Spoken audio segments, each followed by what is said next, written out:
Super fast news 9 PM. నేను దుర్గా. నేను అనుశ్రీ. ఇటీవల విశాఖలో గల్లంతైన మత్స్యకారుల కుటుంబాలను వైఎస్ఆర్సీపీ అధినేత వైఎస్ జగన్మోహన్ రెడ్డి పరామర్శించనున్నారు. ఈ నెల 14న జబర్పేటలో బాధిత కుటుంబాల నివాసాలకు వెళ్లి వారిని కలవనున్నట్లుగా విశాఖ జిల్లా వైఎస్ఆర్సీపీ అధ్యక్షుడు కేకే రాజు తెలిపారు. ప్రమాదం జరిగిన వెంటనే స్పందించిన వైఎస్ జగన్ మత్స్యకారులను సురక్షితంగా కాపాడాలని ప్రభుత్వానికి విజ్ఞప్తి చేశారని చెప్పారు. గల్లంతైన మత్స్యకారుల కుటుంబాలకు అండగా నిలుస్తామని, బాధితులకు వైఎస్ జగన్ ధైర్యం చెప్తారని కేకే రాజు స్పష్టం చేశారు. వైఎస్ఆర్ కాంగ్రెస్ పార్టీ తరఫున మేము అండగా ఉంటాం. మీకు ఇది రాజకీయాల కోసం కాదు, మానవతా దృక్పథంతో నేను మీకు ఏ రకంగా ప్రభుత్వం ద్వారా మీకు జరిగిన అన్యాయానికి, మీకు జరిగిన నష్టానికి, ఆ నష్టాన్ని పూడ్చే వరకు కూడా ఈ ప్రభుత్వంపై ఒత్తిడి తీసుకొచ్చి మీకు అండగా నిలబడతామని జగన్మోహన్ రెడ్డి గారి మాట ఇవ్వటం, ఆ మాటకి కట్టుబడి రేపు 14వ తారీఖున మంగళవారం నాడు ఈ బోటు దుర్ఘటనలో గల్లంతైన కుటుంబాలు 6 కుటుంబ సభ్యులను ఓదార్చడం కోసం జగన్మోహన్ రెడ్డి గారు 10 గంటలకల్లా విశాఖపట్నం విమానాశ్రయాన్ని చేరుకుని 11 గంటల ప్రాంతంలో విశాఖ దక్షిణ నియోజకవర్గంలో ఉన్న జబ్బర్పేటలో ఉన్న ఆ కుటుంబ సభ్యులు వాళ్ళ ఇంటికి వెళ్ళి, బాధితుల యొక్క ఇంటికి వెళ్ళి జగన్మోహన్ రెడ్డి గారు వాళ్ళని కలిసి మరి సంఘీభావం తెలిపి ఓదార్చడం జరుగుతుంది. సాగునీటి అంశంపై సీఎం రేవంత్ రెడ్డి, హరీష్ రావు మధ్య మాటల యుద్ధం కొనసాగుతోంది. హరీష్ రావు కేటీఆర్ కు బెల్ట్ ట్రీట్మెంట్ ఇస్తే గానీ దారిలోకి రారు, వాళ్ల రక్తం పంటలపై చల్లితేనే పంటలు పండుతాయంటూ సీఎం రేవంత్ రెడ్డి చేసిన కామెంట్స్ తీవ్ర దుమారం రేపాయి. రేవంత్ కు హరీష్ రావు అదే స్థాయిలో కౌంటర్ ఇస్తూ నీళ్లు ఇవ్వటానికి తమ రక్తమే అడ్డైతే ఆ రక్తం ఇవ్వటానికి కూడా సిద్ధమేనని స్పష్టం చేశారు. ఇక వీరిద్దరి మధ్య మాటకు మాట ఓసారి చూద్దాం.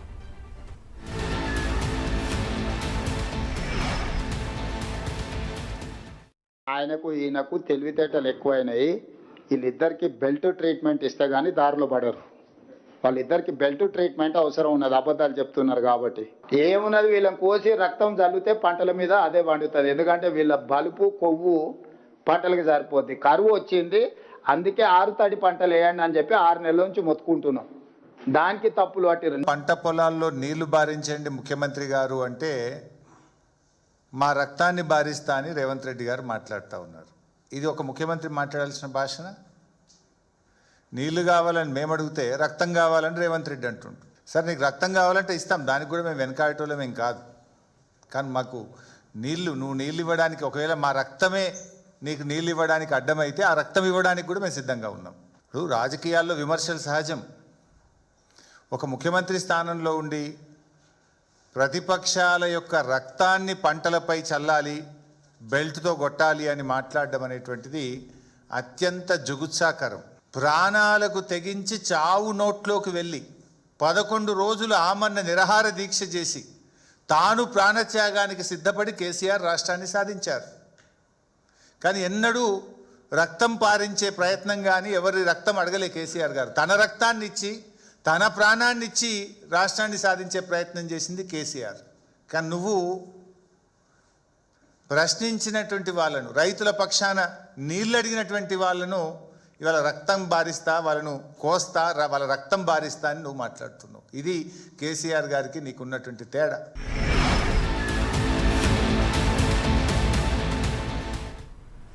సీఎం రేవంత్ రెడ్డిపై బీఆర్ఎస్ వర్కింగ్ ప్రెసిడెంట్ కేటీఆర్ నిప్పులు చెరిగారు. నీళ్లు అడిగితే నెత్తురు చల్లుతా అంటావా, రక్త పిశాచి అంటూ మండిపడ్డారు. ఇంకా తీరలేదా మీ రక్తదాహం అంటూ నిలదీశారు. తెలంగాణ రక్తం రుచిమరిగిన తోడేలు కాంగ్రెస్ పార్టీకి ఇంకెంత రక్తం కావాలంటూ ఆగ్రహాన్ని వ్యక్తం చేశారు. తెలంగాణ పిల్లల్ని పిట్టల్ని కాల్చినట్లు కాల్చి పారేసి ఎన్కౌంటర్ల పేరుతో నెత్తుటేళ్లు పారించిన నరహంతకులు మీరంటూ కాంగ్రెస్ నాయకులపై కేటీఆర్ మండిపడ్డారు. పేగులు తెగేదాకా రాష్ట్రం కోసం కొట్లాడిన వాళ్ళం, రైతుల కోసం ఎంత రక్తమైనా ధారపోయటానికి సిద్ధంగా ఉన్నామని కేటీఆర్ స్పష్టం చేశారు. నెత్తురిస్తేనే నీళ్లిస్తామని కర్కశ కాంగ్రెస్ ప్రభుత్వం కోరుతుంటే తమ నెత్తురు ధారపోస్తామని తెలిపారు.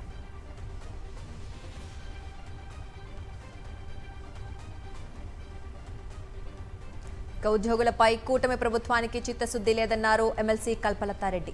కూటమి ప్రభుత్వం ఏర్పడి 2 సంవత్సరాలు గడిచినప్పటికీ ఉద్యోగుల సమస్యలను ఏమాత్రం పట్టించుకోవటం లేదన్నారు. ఉద్యోగుల పనిభారాన్ని తగ్గించాలని కల్పలతారెడ్డి డిమాండ్ చేశారు. ఇది కూటమి ప్రభుత్వమా లేకపోతే కుంటి సాకులు చెప్పే ప్రభుత్వమా అని అనుకుంటున్నారు. అదేవిధంగా ఇది మంచి ఇది ప్రజలకు ప్రజాప్రభుత్వమా లేకుంటే దగా ప్రభుత్వమా అని అనుకుంటున్నారు. అదేవిధంగా ఈరోజు ఇది విజనరీ పాలన లేకపోతే ఉద్యోగస్తులకు వివక్ష చూపిస్తున్న పాలన అని ఈరోజు ఉద్యోగస్తులందరూ అనుకునే పరిస్థితికి ఈ ప్రభుత్వం తీసుకొచ్చింది. గుంటూరు జిల్లా ఉండవల్లిలో రైతులపై కూటమి దాష్టికాలు కొనసాగుతున్నాయి. ప్రభుత్వ వేధింపులు భరించలేక కొంతమంది రైతులు భూములు ఇవ్వటానికి సిద్ధం అవుతున్నారు. భూమిపై రిటర్నబుల్ ప్లాట్లు ఇచ్చిన తర్వాతే భూములు తీసుకుంటామని రైతులకు చెప్పారు సిఆర్డీఏ అధికారులు. ఇచ్చిన హామీని తొంగలో తొక్కి ప్లాట్లు ఇవ్వకుండానే రైతుల పొలాల్లోకి వచ్చారు అధికారులు. సిఆర్డీఏ తీరుపై రైతులు తీవ్ర ఆగ్రహాన్ని వ్యక్తం చేస్తున్నారు. 4 గంటల నుంచి ఉండవల్లి రైతుల్ని నిద్రావస్థలు లేకుండా సిఆర్డీఏ వాళ్ళు ఉరుకులు పరుకులు ఎత్తిస్తున్నారు. విషయం ఏంటంటే నిన్న కొంత జరిగింది ఏదో జరిగిపోయింది, మేము కూడా ప్రశాంతంగా ఉందాం అనుకుంటున్నాం.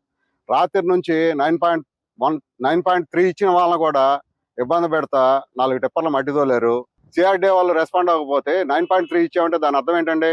మీకు అనుకూలంగా ఉన్నాము అనేది దాని అర్థం. మాకు ఇవ్వాల్సిన ప్లాట్లు ఫలానా డెవలప్ చేసేస్తామన్నారు. రైతుల బతుకులపై చంద్రబాబు దండయాత్ర చేశారని మండిపడ్డారు వైఎస్ఆర్సీపీ లీగల్ సెల్ అధ్యక్షుడు ఎం మనోహర్ రెడ్డి. పోలీసులతో ఉండవల్లి రైతుల భూములు లాక్కున్నారని ఆగ్రహం వ్యక్తం చేశారు. బలవంతపు భూసేకరణ ఆపాలని డిమాండ్ చేశారు మనోహర్ రెడ్డి. భూములు ఇవ్వని రైతులపై దాడులకు దిగడం, అలాగే చంద్రబాబు నాయకత్వంలోని ప్రభుత్వం ఇంత రాక్షసంగా ప్రవర్తించడం అనేది రైతుల పట్ల వాళ్ళు పొద్దున లేస్తున్నట్లే రైతుల పైన ఎంతో ప్రేమ కురిపిస్తూ రైతులకు మేమే న్యాయం చేసేది అని చెప్తున్నటువంటి క్రమంలో నిన్న జరిగిన సంఘటనలు చాలా కలిచివేస్తున్నాయి. ప్రభుత్వ ఆస్తులను ప్రైవేటు వ్యక్తులకు కట్టబెట్టే కుట్రను సహించబోమన్నారు వైఎస్ఆర్సీపీ భీమిలి నియోజకవర్గ సమన్వయకర్త మజ్జి శ్రీనివాసరావు. మధురవాడలో ప్రైవేటు వ్యక్తులకు అప్పగించాలని చూస్తున్న స్థలాన్ని ఆయన పరిశీలించారు. ప్రజల ఆస్తులపై ఎవరు కన్నేసినా వైఎస్ఆర్సీపీ చూస్తూ ఊరుకోదని హెచ్చరించారు. విశాఖలో గూగుల్ డేటా సెంటర్కు వ్యతిరేకంగా సిపిఎం నేతలు పాదయాత్ర చేపట్టారు. ముడసర్లోవా రిజర్వాయర్ను ఆనుకొని ఉన్న కొండ భూములు ఇచ్చారని, అక్కడి చెట్లను ధ్వంసం చేసి చదును చేస్తున్నారని మండిపడ్డారు. కంపెనీ ఏర్పాటుతో మానవ మనుగడకు ప్రమాదం కలుగుతోందన్నారు సిపిఎం నేతలు. తెలంగాణలో శాంతి భద్రతలు పూర్తిగా క్షీణించాయన్నారు మాజీ మంత్రి సబితా ఇంద్రారెడ్డి. దీనికి సీఎం రేవంత్ బాధ్యత వహించి రాజీనామా చేయాలని డిమాండ్ చేశారు. షాబాద్లో హత్యకు గురైన కుటుంబంలో బాధితులను ఆమె పరామర్శించారు. దేశంలోనే పోక్సో కేసులు అత్యధికంగా నమోదవుతున్న రాష్ట్రంగా తెలంగాణ మారిపోయిందన్నారు. రాష్ట్రంలో మహిళలు బాలికలకు రక్షణ కరువైందని ఆందోళన వ్యక్తం చేశారు. రంగారెడ్డి జిల్లా షాబాద్లో జరిగిన 6 హత్యల కేసులో ప్రధాన నిందితుడు రాజ్ కుమార్ కోసం పోలీసులు గాలింపును ముమ్మరం చేశారు. గాలింపు బృందాల సంఖ్యను 10 నుంచి 12కు పెంచారు. నిందితుడి కదలికలను గుర్తించేందుకు అతడు ఉపయోగించిన సిమ్ కార్డులతో పాటు బస్ స్టేషన్లు, రైల్వే స్టేషన్ల సీసీటీవీ ఫుటేజ్లను కూడా అధికారులు నిశితంగా పరిశీలిస్తున్నారు. ఇతర రాష్ట్రాలకు పారిపోయి ఉండొచ్చనే కోణంలోనూ దర్యాప్తు చేస్తున్నారు. కర్ణాటక, ఇతర ప్రాంతాలకు వెళ్లే హైవేలపై ప్రత్యేక నిఘా ఏర్పాటు చేశారు పోలీసులు. 44వ నెంబర్ జాతీయ రహదారి వెంబడి ఉన్న హోటళ్లు, దాబాలు, లాడ్జీల్లో విస్తృత తనిఖీలు నిర్వహిస్తున్నారు. ఏపీ ప్రభుత్వం ల్యాప్టాప్ల కొనుగోలు టెండర్లలో భారీ అవినీతి, అక్రమాలు జరిగాయని YSRCP students wing working president Ravichandra ఆరోపించారు. బహిరంగ మార్కెట్లో 50,000 లోపే లభించే ల్యాప్టాప్లకు ప్రభుత్వం ఒక్కోదానికి 89,000 వరకు చెల్లించేందుకు సిద్ధపడటం వెనుక భారీ కమిషన్ల వ్యవహారం ఉందని విమర్శించారు. టెండర్ నిబంధనలు మార్చి కొందరికి అనుకూలంగా వ్యవహరిస్తున్నారని మండిపడ్డారు. 27,672 ల్యాప్టాప్ల కోసం టెండర్ సంస్థలు షాన్బే సంస్థ, సెల్కాన్ సంస్థలకి ఈ రాష్ట్ర ప్రభుత్వం 106 నుంచి 112 కోట్ల రూపాయలు అదనంగా కేటాయిస్తుంది.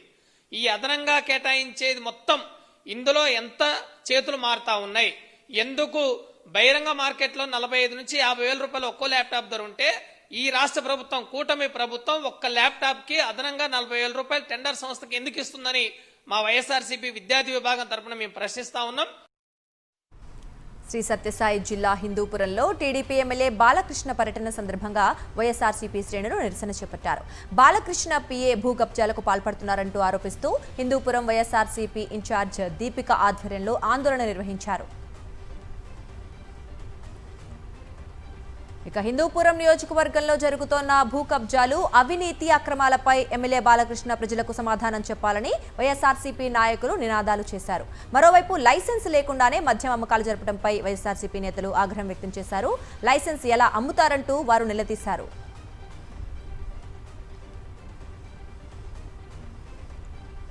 వైఎస్ఆర్ జిల్లా ప్రొద్దుటూరులో రోడ్డు నాణ్యతను పరిశీలిస్తున్న వైఎస్ఆర్సీపీ నేతలను అడ్డుకొని దౌర్జన్యం చేశారు టీడీపీ నేతలు. రోడ్డు కాంట్రాక్టు పనుల్లో అవినీతి జరిగిందని మాజీ ఎమ్మెల్యే రాచమల్లు శివప్రసాద్ రెడ్డి ఆరోపించారు. సింగిల్ టెండర్తో టీడీపీ ఎమ్మెల్యే వరదరాజుల రెడ్డి కుమారుడు కాంట్రాక్టు పనులు చేస్తున్నాడని ఆగ్రహాన్ని వ్యక్తం చేశారు. మార్కు వేసి రోడ్డు పగుళ్లను చూపిస్తూ ఉండగా టీడీపీ నేతలు అడ్డుకొని దౌర్జన్యం చేశారు. నంద్యాల జిల్లా ఆళ్లగడ్డ రాజకీయాలు మరోసారి వేడెక్కాయి. టీడీపీ ఎమ్మెల్యే భూమా అఖిలప్రియపై సంచలన కామెంట్స్ చేశారు మాజీ ఎమ్మెల్యే గంగుల బ్రిజేంద్రారెడ్డి. ఆళ్లగడ్డతో పాటు అహోబిలంలో అఖిలప్రియతో పాటు ఆమె అనుచరులు చేస్తోన్న అక్రమాలపై పోరాటం చేస్తానని స్పష్టం చేశారు. ఇసుక, మట్టి, చికెన్ వ్యాపారాల్లో అక్రమాలు జరుగుతున్నాయని, అహోబిలం తలనీలాల టెండర్ల నిర్వహణలో కూడా అవకతవకలు జరుగుతున్నాయన్నారు. టెంపుల్ ఎండోమెంట్ నుంచి మఠం కంట్రోల్లోకి 2023 సంవత్సరంలో వెళ్ళిపోయిన తర్వాత 2023-24లో 2 కోట్ల రూపాయలకి ఇదే హ్యూమన్ ఎయిర్ టెండర్ నడిచింది.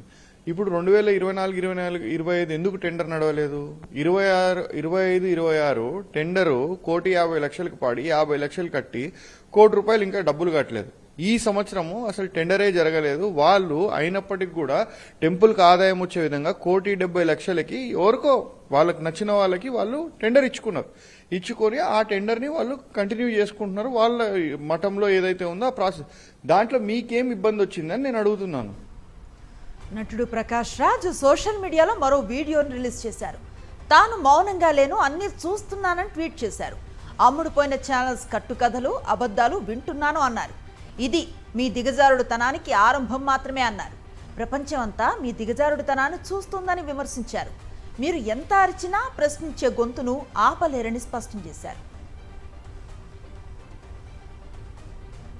ఏలూరు జిల్లా పోలవరం రెవెన్యూ పరిధిలో భూముల రీసర్వేలో అవకతవకలు జరిగాయని రైతులు వాపోయారు.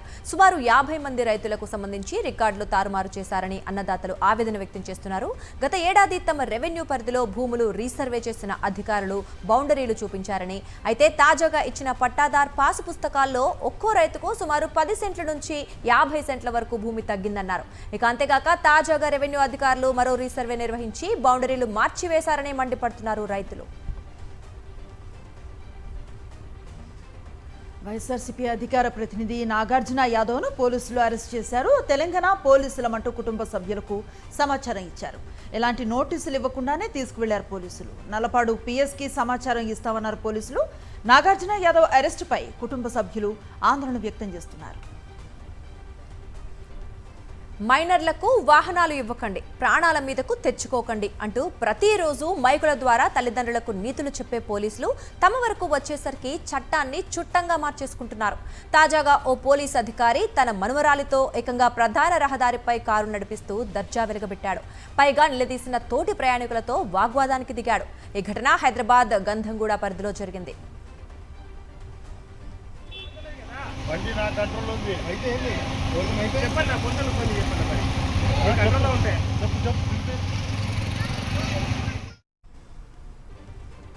కూటమి ప్రభుత్వ పాలనలో శ్రీకాళహస్తీశ్వర స్వామి ఆలయ సమీపంలో నకిలీ రాహుకేతు పూజలకు యథేచ్ఛగా జరుగుతున్నాయి. దేశం నలుమూలల నుంచి రాహుకేతు దోష నివారణ పూజలకు వచ్చే భక్తులకు నిలువున మోసం చేస్తూ భారీ ఎత్తున అక్రమాలకు పాల్పడుతున్నారు. శ్రీకాళహస్తీశ్వర ఆలయంలో నిలువున మోసపోతున్నారు భక్తులు. రాహుకేతు పూజా సంకల్పం అని చెప్పి మొదటి గోపురం వద్ద భక్తులను బురుడి కొట్టించి ఒక్కో భక్తుడి వద్ద నుంచి 500 రూపాయలు వసూలు చేస్తున్నారు దళారులు. కాశీ విశ్వనాథ ఆలయంలో సంకల్పం పేరుతో అనధికార సర్పదోష నివారణ పూజలు నిర్వహిస్తున్నారు ఆలయ పూజారి. మొదటి గేటులో సామాన్య భక్తులు లోపలికి ప్రవేశించగానే పక్కనే ఉన్న కాశీ విశ్వనాథ ఆలయంలో ఓ పూజారి అక్కడే ఉన్న షాపుల్లో అనుచరులను దళారుగా నియమించి రాహుకేతు సర్పదోష నివారణ పూజకు వచ్చిన భక్తులను బురుడి కొట్టిస్తున్నారు. ఫిల్మ్ డాన్సర్ అసోసియేషన్లో ఆధిపత్య పోరు కొనసాగుతోంది. డాన్స్ మాస్టర్లు శేఖర్, జానీ వర్గాల మధ్య వాగ్వాదం జరిగింది. అసోసియేషన్ ఎన్నికలు, సభ్యత్వాల విషయంలో ఇరు వర్గాల మధ్య విభేదాలు వచ్చినట్లు సమాచారం. ఇక సభ్యుల సంక్షేమం, అంతర్గత నిర్ణయాల విషయంలో రెండు వర్గాలు పరస్పరం ఆరోపణలు చేసుకున్నారు. వాగ్వాదం చేసుకుంటోన్న శేఖర్, జానీ టీం మెంబర్స్ కు పోలీసులు సర్ది చెప్పే ప్రయత్నం చేశారు. ఇక జానీ మాస్టర్ సుమలతపై అసోసియేషన్లో ఫిర్యాదు చేయగా ఫెడరేషన్ వద్దంటూ జానీ మాస్టర్ వర్గానికి చెందిన సభ్యులు ఆందోళన చేపట్టినట్లుగా తెలుస్తోంది. యూనియన్ పెద్దలు జోక్యం చేసుకుని వివాదాన్ని సద్దుమణిగేలా చేయాలని సభ్యులు విజ్ఞప్తి చేశారు. తిరుపతి జిల్లాలో డ్రగ్స్ కలకలం రేపుతున్నాయి. గోవిందరాజస్వామి ఆలయం అర్చక భవన్లో జూనియర్ అసిస్టెంట్ గా పనిచేస్తున్న రాహుల్ యాదవ్ను పోలీసులు అరెస్ట్ చేశారు. ఈ నెల 10వ తేదీన రేణుగుంట పోలీసులు 3 నిందితులను అరెస్ట్ చేశారు. వారి వద్ద నుంచి 3 లక్షల విలువైన 63 గ్రాముల డ్రగ్స్ ను సీజ్ చేశారు. పట్టుబడ్డ నిందితులు ఇంజనీరింగ్ కాలేజీ విద్యార్థులకు డ్రగ్స్ సరఫరా చేస్తున్నట్లుగా విచారణలో తేలింది. విజయవాడ ఆటోనగర్లో భారీ అగ్ని ప్రమాదం జరిగింది. మెకానిక్ షెడ్డులో మరమ్మతుల కోసం బస్సులు నిలిపి ఉంచారు. ఒక బస్సు వెల్డింగ్ పనులు చేస్తుండగా ప్రమాదవశాత్తు మంటలు చెలరేగాయి. క్షణాల్లో మంటలు సమీపంలోని మరిన్ని బస్సులకు వ్యాపించడంతో సిబ్బంది అప్రమత్తమై అగ్నిమాపక శాఖ అధికారులకు సమాచారం అందించారు. దట్టమైన పొగలు వ్యాపించడంతో స్థానికులు భయాందోళనకు గురయ్యారు. 3 ఫైర్ ఇంజన్లతో అగ్నిమాపక సిబ్బంది మంటలు అదుపు చేశారు. గ్యారేజ్లో పార్కింగ్ చేసిన 7 బస్సులు దగ్ధమయ్యాయి.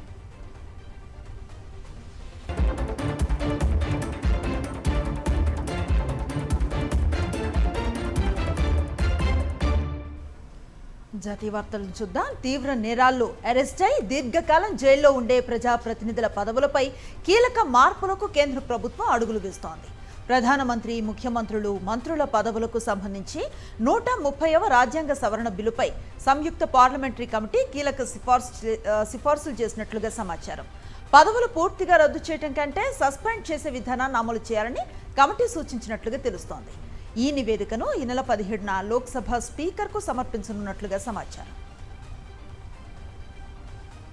బెంగళూరులో కర్ణాటక రవాణా శాఖ మంత్రి భైరతి సురేష్ సాధారణ ప్రయాణికుడిగా మారి BMTC బస్సుల్లో ఆకస్మిక తనిఖీలు నిర్వహించారు. మాస్క్ ధరించి ప్రయాణించిన ఆయనకు సాధారణ ప్రయాణికులు ఎదుర్కొనే సమస్యలు ప్రత్యక్షంగా అనుభవమయ్యాయి. 2 టికెట్లు తీసుకునేందుకు 100 నోటు ఇవ్వగా చిల్లర లేదంటూ కండక్టర్ టికెట్ ఇవ్వడానికి నిరాకరించాడు. ఇక చివరకు బస్సు దిగిపోవాలని చెప్పడంతో మంత్రి కూడా సాధారణ ప్రయాణికులాగే బస్సు దిగిపోయారు. మేఘాలయ రాజధాని షిలాంగ్లో విషాద ఘటన చోటు చేసుకుంది. ఓ ప్రైవేటు నిర్మాణ స్థలంలో ఉన్న బావిలో విషవాయువు వ్యాపించడంతో 5గురు మృతి చెందారు. తూర్పు ఖాసీ హిల్స్ జిల్లాలో లాపాలాంగ్ ప్రాంతంలో ఈ ఘటన జరిగింది. మృతుల్లో బావిలో పనిచేస్తున్న కూలీలతో పాటు వారిని రక్షించేందుకు దిగిన వ్యక్తులు కూడా ఉన్నట్లుగా పోలీసులు తెలిపారు. బావిలో నీటిని తొలగిస్తున్న సమయంలో జనరేటర్ నుంచి విషపూరిత వాయువు వెలువడింది. దీంతో బావిలో ఉన్న కూలీలు ఒక్కసారిగా స్పృహను కోల్పోయి కుప్పకూలారు. వారిని కాపాడేందుకు 2 సోదరులు బావిలోకి దిగగా వారిలో ఒకరు మాత్రమే బయటపడగలిగారు. మరో వ్యక్తి కూడా ప్రాణాలు కోల్పోయారు. అమర్నాథ్ యాత్ర ముగించుకొని తిరిగి వస్తోన్న భక్తుల బస్సు హిమాచల్ ప్రదేశ్లో ప్రమాదానికి గురైంది. కాంగ్రా జిల్లాలోని దమ్తాల్ పోలీస్ స్టేషన్ పరిధిలో జాతీయ రహదారి 44పై మోతాలి క్యాంపు సమీపంలో ప్రైవేట్ బస్సు అదుపు తప్పి బోల్తా పడింది. ఇక ఈ ప్రమాదంలో 16 మంది యాత్రికులు గాయపడ్డారు. బస్సులో మొత్తం 57 మంది ప్రయాణికులున్నట్లు అధికారులు తెలిపారు. జమ్మూ నుంచి డెహ్రాడూన్కు వెళ్తోన్న ఈ బస్సు మోతాలి క్యాంపు వద్దకు చేరుకోగానే డ్రైవర్ నియంత్రణ కోల్పోవడంతో రోడ్డు పక్కన ఉన్న సర్వీస్ లేన్లో బోల్తా పడింది. అనారోగ్యంతో తుది శ్వాస విడిచిన స్వర సామ్రాజ్ఞి ఎస్ జానకి అంత్యక్రియలు ముగిశాయి. కర్ణాటక ప్రభుత్వం మైసూర్లో అధికారిక లాంఛనాలతో జానకి అంత్యక్రియలను నిర్వహించింది. జానకి మనవరాలు అప్సర విద్యుల ఆమెకు అంతిమ సంస్కారాలు నిర్వహించారు. అంతకుముందు అభిమానుల సందర్శనార్థం ఆమె పార్థివ దేహాన్ని మైసూర్ మహారాజా కాలేజ్ గ్రౌండ్కు తరలించారు. వేల పాటలతో తమను సంగీత ప్రపంచంలో ఓలలాడించిన జానకమ్మను కడసారి చూసేందుకు వచ్చిన అభిమానులు, వివిధ రంగాల ప్రముఖులు ఆమెకు బాధాతప్త హృదయాలతో వీడ్కోలు పలికారు.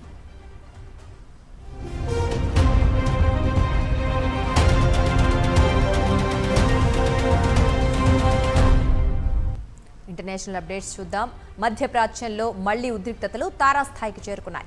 హర్ముజ్ జలసంధిలో ఓ వాణిజ్య నౌకపై ఇరాన్ దాడి చేసిన నేపథ్యంలో అమెరికా ప్రతీకార చర్యలు చేపట్టింది.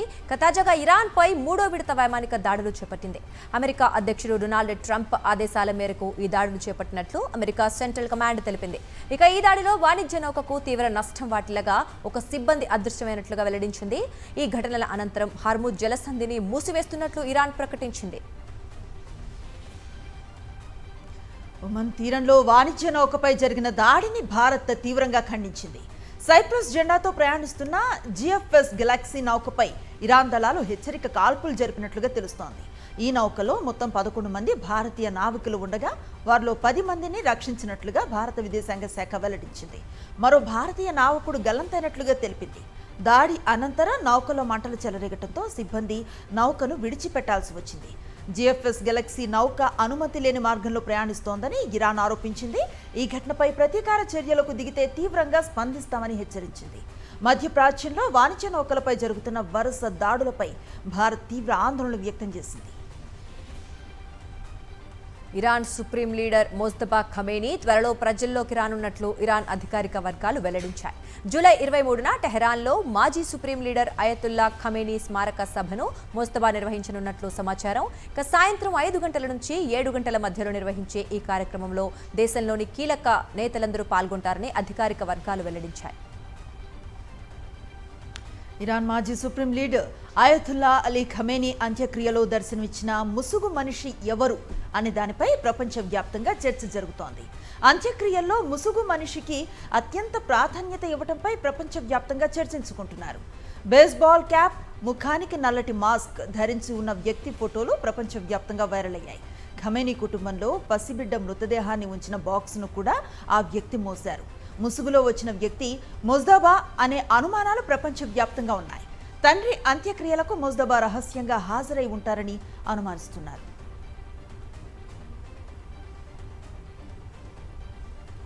రష్యా ఉక్రెయిన్ మధ్య దాడులు మరింత ఉధృతమయ్యాయి. ఇరు దేశాల దాడులు జరుపుకోవడంతో కనీసం 6 మృతి చెందగా పలువురు గాయపడ్డారు. రష్యాలోని సమారా ప్రాంతంలోని సిజ్రాన్ చమురు శుద్ధి కర్మాగారంపై ఉక్రెయిన్ డ్రోన్ దాడి చేసినట్లు అధికారులు తెలిపారు. ఈ ఘటనలో ఒకరు మృతి చెందగా చిన్నారి సహా 3 గాయపడినట్లుగా వెల్లడించారు. బెల్గోరోడ్ ప్రాంతంలోని గ్రైవోరోన్ పట్టణంలో ఉక్రెయిన్ డ్రోన్ దాడిలో తీవ్రంగా గాయపడిన 13 ఏళ్ల బాలుడు ఆసుపత్రిలో చికిత్స పొందుతూ మృతి చెందినట్లు రష్యా అధికారులు తెలిపారు. అమెరికా సెనేటర్ ట్రంప్ సన్నిహితుడు లిండ్సే గ్రహాం కన్నుమూశారు. లిండ్సే వయసు 71 ఏళ్లు. కొన్ని రోజులుగా ఆయన అనారోగ్య కారణాలతో బాధపడుతున్నారు.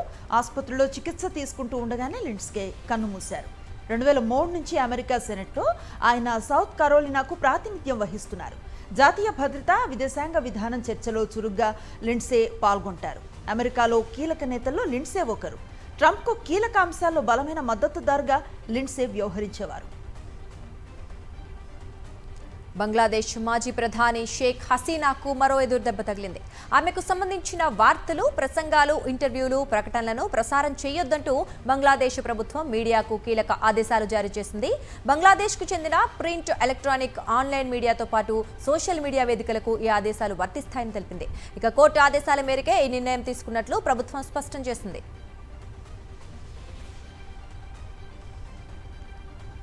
వియత్నంలో జరిగిన ఘోర పడవ ప్రమాదంలో 15 మంది భారతీయ పర్యాటకులు మృతి చెందిన ఘటనపై ఆ దేశ పోలీసులు దర్యాప్తును ముమ్మరం చేశారు. పడవ కెప్టెన్ అదుపులోకి తీసుకున్నట్లుగా తెలిపారు. స్పీడ్ బోట్ కెప్టెన్ సియోయోగ్ హంగ్ హాయ్పై జల రవాణా భద్రతా నిబంధనలు ఉల్లంఘించిన ఆరోపణలపై విచారణ జరుగుతోంది. ప్రమాదానికి గల కారణాలను అధికారులు పరిశీలిస్తున్నారు. మృతుల్లో తమిళనాడుకు చెందిన 10 మంది, ఆంధ్రప్రదేశ్కు చెందిన 3, కేరళకు చెందిన 2 ఉన్నట్లుగా భారత రాయబార కార్యాలయం వెల్లడించింది.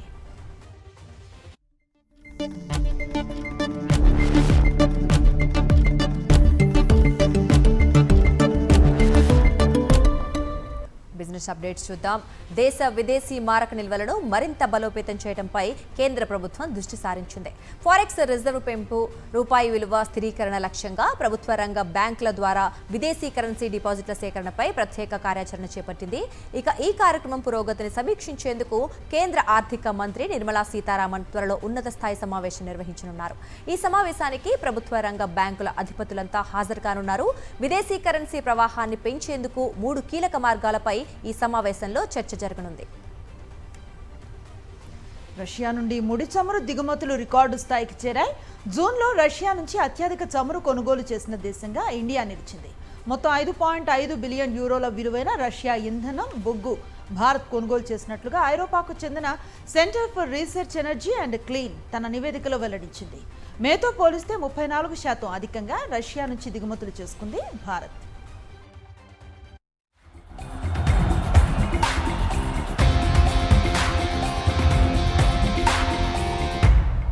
స్పోర్ట్స్ అప్డేట్స్ చూద్దాం.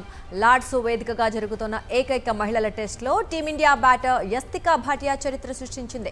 రెండో ఇన్నింగ్స్లో అద్భుత సెంచరీతో మెరిసిన యస్తికా టెస్ట్ కెరీర్లో తొలి శతకాన్ని నమోదు చేసింది. 145 బంతుల్లో సెంచరీ పూర్తి చేసిన ఆమె లార్డ్స్ మైదానంలో టెస్ట్ సెంచరీ చేసిన తొలి మహిళా క్రికెటర్గా రికార్డు సృష్టించింది. స్మృతి మంధాన 70, షెఫాలి వర్మ 33 పరుగులతో జట్టుకు మంచి ఆరంభాన్ని అందించారు. ఇక ఆమె ఇన్నింగ్స్తో భారత్ మ్యాచ్పై పూర్తి ఆధిపత్యం ప్రదర్శించింది. 341 పరుగుల దగ్గర భారత్ ఇన్నింగ్స్ డిక్లేర్ చేసింది. రెండో ఇన్నింగ్స్లో ఇంగ్లాండ్ 23 పరుగులకే 3 కీలక వికెట్లు కోల్పోయింది. ఇంగ్లాండ్తో వన్డే సిరీస్, జింబాబ్వేతో టీ20 సిరీస్లకు భారత జట్టులో బీసీసీఐ కీలక మార్పులు చేసింది. గాయాల కారణంగా హర్షిత్ రాణా, వరుణ్ చక్రవర్తి జట్లకు దూరమయ్యారు. వారి స్థానాల్లో యువ పేసర్ ప్రిన్స్ యాదవ్, స్పిన్నర్ రవి బిష్నోయ్లను ఎంపిక చేసింది. ఈ మేరకు బీసీసీఐ అధికారికంగా ప్రకటించింది. ఇంగ్లాండ్తో 3 మ్యాచ్ల వన్డే సిరీస్ మంగళవారం నుంచి ప్రారంభం కానుంది. ఈ సిరీస్కు ముందు జట్టులో జరిగిన మార్పులు ఆసక్తికరంగా మారాయి. గాయపడిన ఆటగాళ్లు త్వరగా కోలుకోవాలని అభిమానులు ఆకాంక్షిస్తూ ఉన్నారు. వింబుల్డన్ 2026 ఫైనల్లో జర్మనీ స్టార్ అలెగ్జాండర్ జ్వెరేవ్ అద్భుత ప్రదర్శనతో టైటిల్ 4కు చేరుకున్నాడు.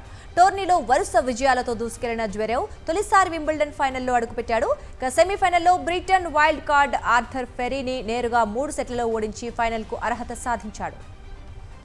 ఇక ఇవే సూపర్ ఫాస్ట్ న్యూస్ అప్డేట్స్. మరిన్ని అప్డేట్స్ కోసం ఛానల్ను సబ్స్క్రైబ్ చేయండి. నోటిఫికేషన్స్ కోసం బెల్ ఐకాన్ పై క్లిక్ చేయండి.